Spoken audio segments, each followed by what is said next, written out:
Ito na, pauwi na tayo. Itong sasakyan na to kay Michael. At tag dito, sumunod siya dito at tumulong din. Ayan. Pauwi na kami. Medyo ginabi kami dahil nga nahirapan kami doon sa kubo na gagawin namin bodega dahil nga ang hirap niyang buuin nabuo din pero matagal matagal, kaya mag-8 na, kaya pauwi na kami. Sasalin ko na lang ulit at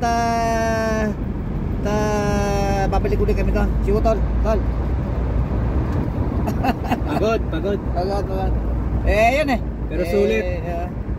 Ganun nang maging laban. Ito yung tropa natin sa harap yan.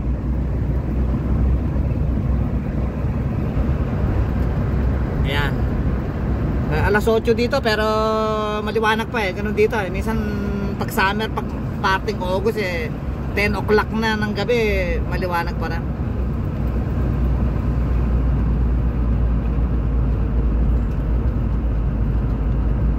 Yan, ito naka-convoy tayo. 3 sasakyan tayo ngayon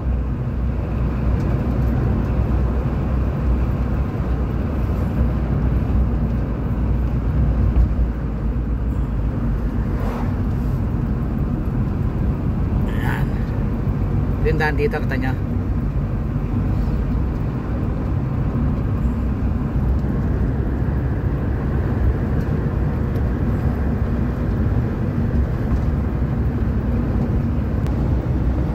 Yan ang daan dito. At wala pagod na kami nga, napagod kami nga dahil nga mainit na yung panahon.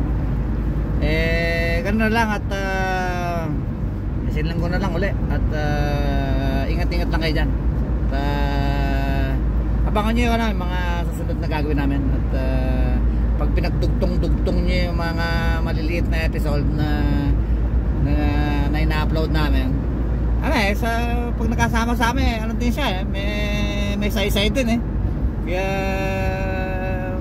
abangan nyo yung susunod at pagdikit-dikitin yung mga video panoorin nyo na po. Meron din makita nyo kung paano nagawa yung aming perasong loteron. Ang tag dito ang gagawin. Ito't lalabas na kami sa kanto.